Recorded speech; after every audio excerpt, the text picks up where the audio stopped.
Hello everyone, welcome to GATE Academy 2.0। तो just मेरे को लगा कि अभी गेट का रिजल्ट आपका आने ही वाला ही है, तो आपके माइंड में बहुत सारे क्वेश्चन चल रहे होंगे, सभी के माइंड में। जिसका अच्छा स्कोर आने वाला है, जिसका स्कोर अच्छा नहीं आने वाला है, दोनों ही स्टूडेंट जो होंगे, दोनों के ही माइंड में क्वेश्चन चल रहे होंगे।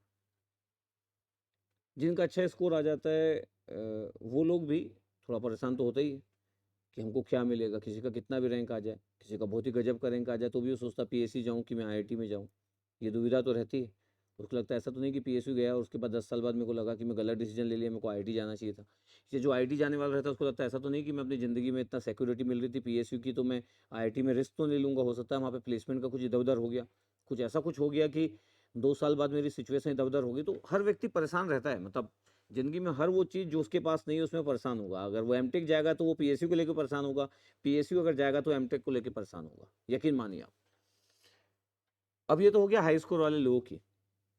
हाई स्कूल वाले लोगों को बहुत ही प्रॉपर प्लान करना चाहिए, देखना चाहिए। जैसे अभी गेट एकेडमी का पीजीजी पोस्ट गेट गाइडेंस प्रोग्राम आने वाला है, ईसीडब्ल्यूआईएन वालों के लिए तो पर्टिकुलर ऐप में आने वाला है, और सिविल मैकेनिकल कंप्यूटर साइंस और केमिकल वालों के लिए तो उनके यूट्यूब रिस्पेक्टिव यूट्यूब चैनल में आने वाला है। ये बात आपको पता ही है।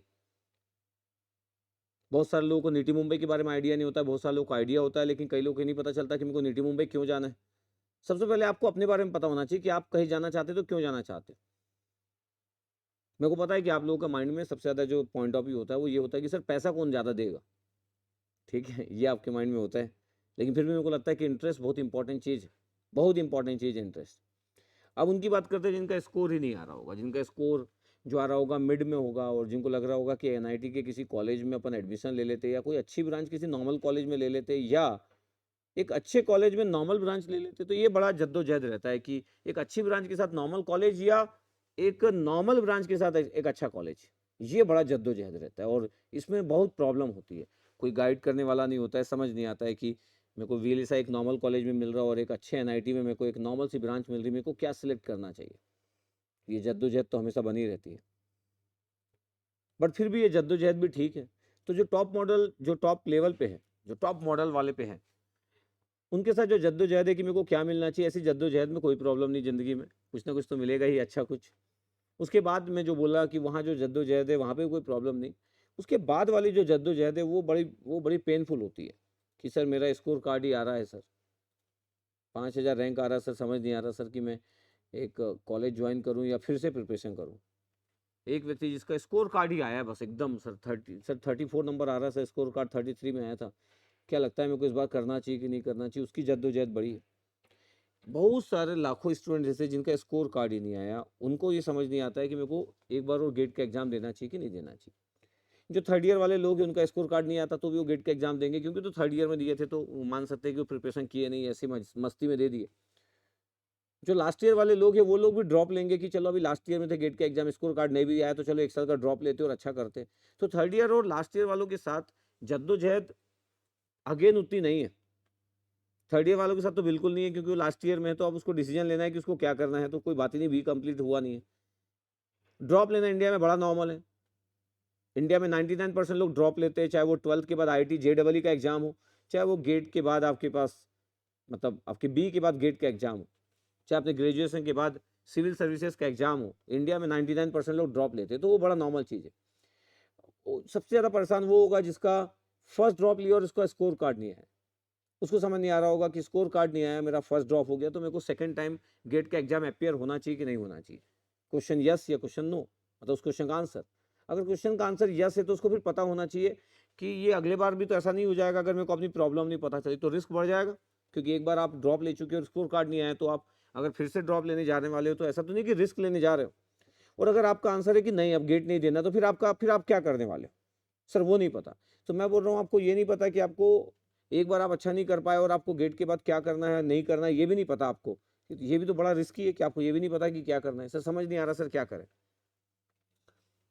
मेरे को लगता है कि किसी को भी ये इतने बड़े एग्जाम को जब आप देते हो तो मेरे को लगता है कि आपको ये जरूर देखना चाहिए अपनी रिस्पॉन्स शीट को, तो कम से कम पूरा 24 घंटे एक बार पूरा दिन देना चाहिए रिस्पॉन्स शीट के लिए, और उस रिस्पॉन्स शीट का प्रिंट आउट निकालो और हर जगह मार्क करो अपने बारे में।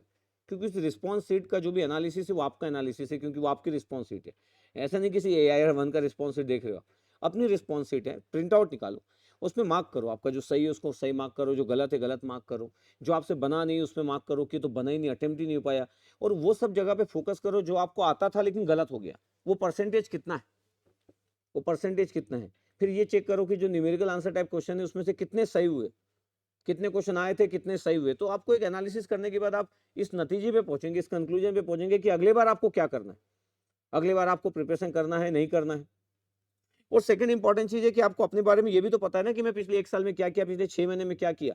और अगर नहीं भी किए हो आप, तो आप अपने बारे में अगर जानना भी है तो आप लास्ट 1 मंथ में भी देख सकते हो। अगर मैं बोलूँ कि लास्ट 1 मंथ में मतलब क्या किए हो आप, गेट का एग्जाम दिए और गेट के एग्जाम के बाद अभी 1 महीना गुजर चुका है, उस 1 महीने में क्या किया, तो बहुत सारे लोग इधर उधर देखना चालू कर देंगे। यकीन मानिए बहुत सारे लोग के पास आंसर नहीं है। क्यों? क्योंकि लास्ट की 1 महीना सर पता नहीं सर कैसे निकल गया सर 15 दिन तो सर हम बुक को देखे ही नहीं सर, फिर सोचे कि चलो देख लेते हैं करके, जबकि आपको पता था कि आपका अच्छा स्कोर नहीं आ रहा, उसके बाद भी आप 1 मंथ को वेस्ट किए। और ऐसे ही 1 मंथ के बाद आपका 2 महीने वेस्ट होगा, फिर 3 मंथ वेस्ट होगा, और ऐसे करते करते 1 साल वेस्ट हो जाएगा, और अगेन आप उसी जगह पे होंगे। यही प्रॉब्लम है पूरे इंडिया के मैक्सिमम स्टूडेंट कम्युनिटी की।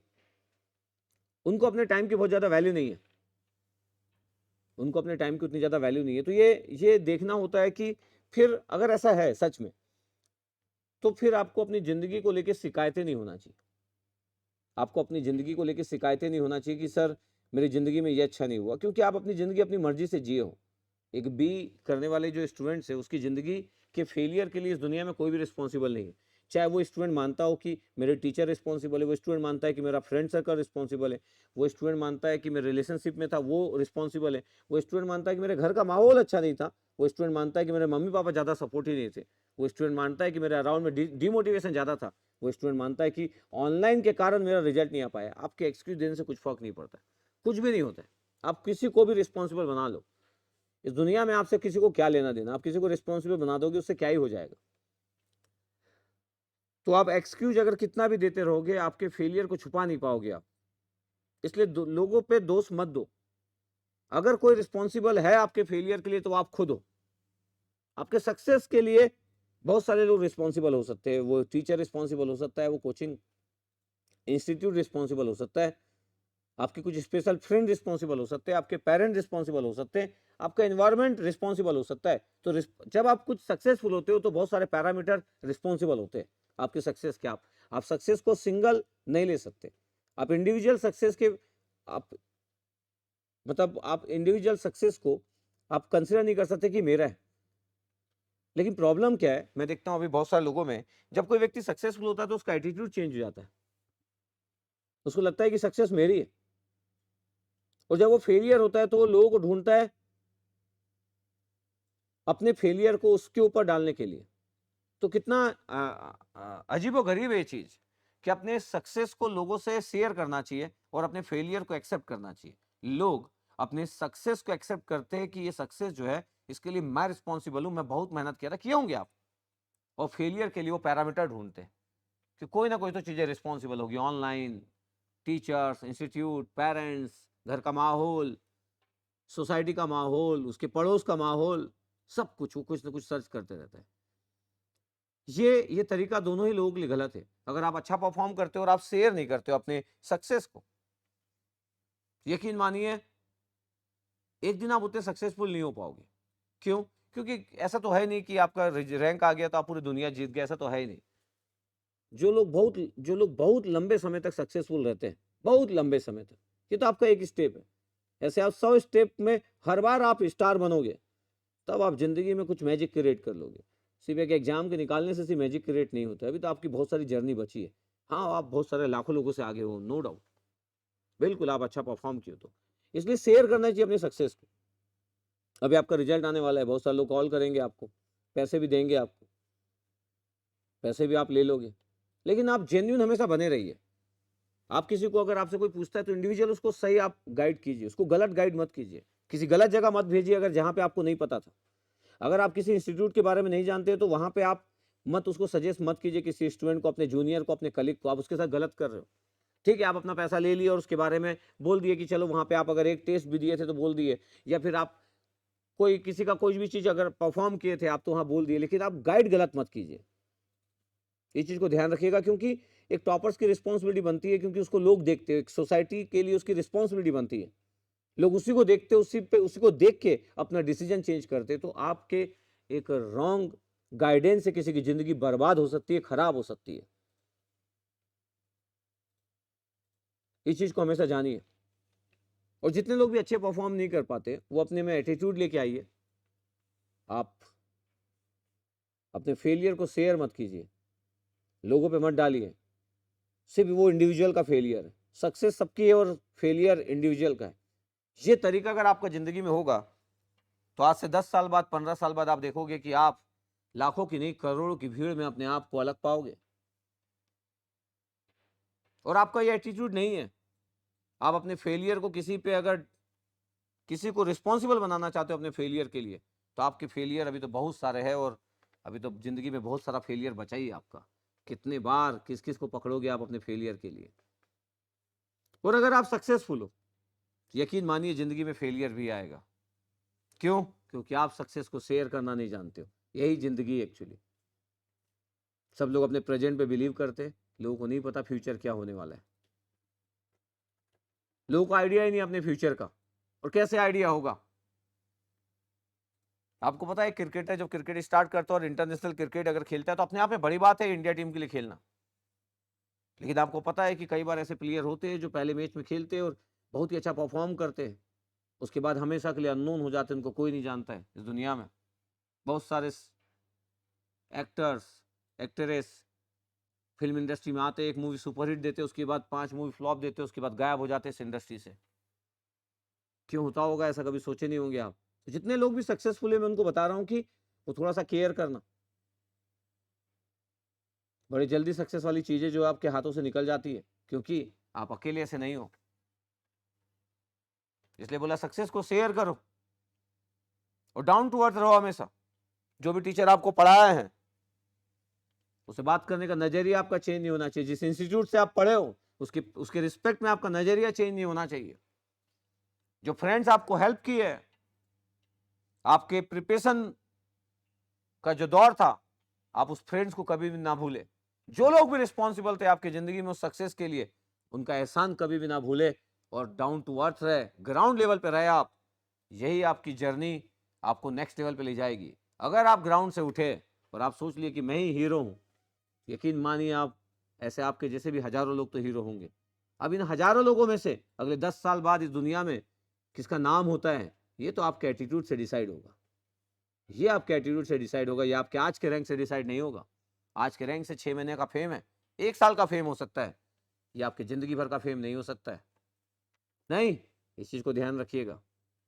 तो अगर किसी को लगता है कि सर मैं स्टार हूं, तो याद रखिएगा सही और एक परमानेंट स्टार बनने के लिए जर्नी बहुत बड़ी होती है।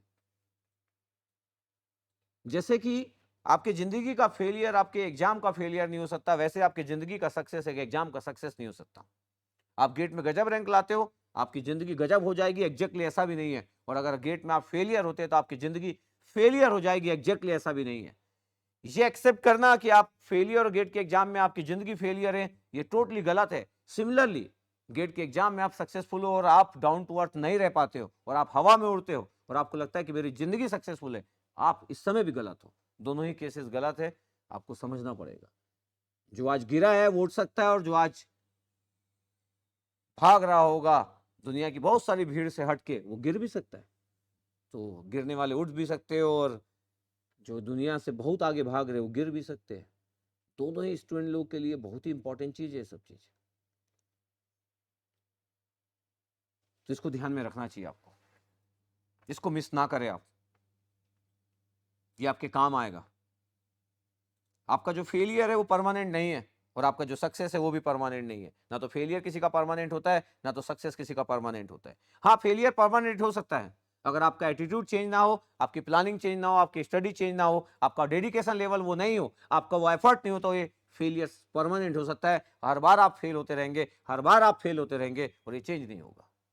ये सक्सेस भी आपका परमानेंट हो सकता है अगर आपका हार्ड वर्क बहुत अच्छा है, आप डाउन टू अर्थ रहते हो, अपने सक्सेस को शेयर करते हो और आपका जो विजन है वो बहुत ही बेहतरीन है, तो ये सक्सेस भी परमानेंट हो सकता है। तो ये सक्सेस भी टेम्पररी हो सकता है, ये फेलियर भी टेम्पररी हो सकता है। ये सक्सेस भी परमानेंट हो सकता है और ये फेलियर भी परमानेंट हो सकता है। ये आप पे डिपेंड करता है कि आप अपने फेलियर को परमानेंट रखना चाहते हो, इसको चेंज करना चाहते हो। आप अपने सक्सेस को परमानेंट रखना चाहते हो कि आप टेम्पररी सक्सेस को सिर्फ एंजॉय कर रहे हो, ये आपकी चॉइस है। तो जितने भी सक्सेसफुल लोग हैं जो होने जा रहे हैं, उनको मैं अभी से एडवांस में कॉन्ग्रेचुलेट बोलना चाहता हूं। आप सभी लोगों को कॉन्ग्रेचुलेशन, जितने लोग भी अच्छा परफॉर्म करने जा रहे हैं, अगले 48 घंटे के अंदर में आपका रिजल्ट आ ही जाएगा। अभी से आप देख लेना, पूरे पीएसयूज के बारे में अपना डॉक्यूमेंटेशन बनाना चालू कर दो, आईआईटीज के ब्रांचेस के बारे में पता करना चालू कर दो, एमएस और एमटेक में आपको पता होना चाहिए, डिफरेंशिएशन पता होना चाहिए, 3 साल का एमटेक प्रोग्राम के बारे में पता होना चाहिए, टीए एमटेक क्या होता है, आरए एमटेक क्या होता है, आपको पता होना चाहिए। आपको पता होना चाहिए कि इंडिया के बेस्ट इंस्टीट्यूट कहाँ कहाँ पे है, जहाँ पे प्लेसमेंट गजब का होता है। आपको पता होना चाहिए कि आप अपनी ब्रांच को चेंज भी कर सकते हो एमटेक में। आपको पता होना चाहिए कि आप इलेक्ट्रिकल ब्रांच के हो तो आपको वीएलएसआई और माइक्रो इलेक्ट्रॉनिक्स भी मिल सकता है, आप इलेक्ट्रॉनिक्स को आपको कंप्यूटर साइंस भी मिल सकता है। आपको पता होना चाहिए कि ट्रिपल आईटी में क्या होता है, आपको पता होना चाहिए कि न्यू आईटीज में से कौन कौन से फेमस आईटीज है जहां का प्लेसमेंट गजब का है। और जितने लोग फेलियर है, जितने लोग अच्छा परफॉर्म नहीं कर पाए, उनको भी मैं ऑल द बेस्ट बोलता हूं आने वाले समय के लिए, कि वो अपने रिस्पॉन्स शीट को देखे, उसका एनालिसिस करे, अपने बारे में जाने और ये पता करने की कोशिश करे कि मेरे 1 ईयर और लास्ट 1 ईयर या 2 ईयर में मेरे फेलियर का रीजन क्या रहा है। और अगर आप पता नहीं कर पाओगे तो कोई भी जिंदगी में आपकी हेल्प नहीं कर पाएगा, और ये आपका जो फेलियर है ये ईयर बाय ईयर चलता रहेगा, और आपको एक बार लगेगा कि आप परमानेंटली आप अपनी जिंदगी में भी फेलियर है। तो मैं आपको ऑल द बेस्ट बोलता हूं कि ये जो आपके एग्जाम का फेलियर है, आपकी जिंदगी का फेलियर ना बने, और इस जिंदगी के इसको अपने जिंदगी का फेलियर ना होने दे आप। तो आप अटेंटिव रहिएगा, आप अपने डेडिकेशन लेवल का अच्छा केयर कीजिएगा, अपना एफर्ट बेस्ट रखिएगा। ठीक है, तो दोनों ही स्टूडेंट लोगों के लिए ऑल द बेस्ट है। आप अपनी प्रिपरेशन को अच्छे तरीके से करते रहिएगा, जितने लोग भी अच्छा परफॉर्म नहीं कर पाए। तो वैरायटी ऑफ स्टूडेंट्स है, वैरायटी ऑफ स्टूडेंट्स के थॉट्स हैं, तो मैं सभी लोगों को कवर किया। रिजल्ट आने के बाद फिर मैं मिलता हूं, और भी मैं आप लोगों से बात करूंगा और भी आप लोगों को गाइड करूंगा। ठीक है, ओके, थैंक यू।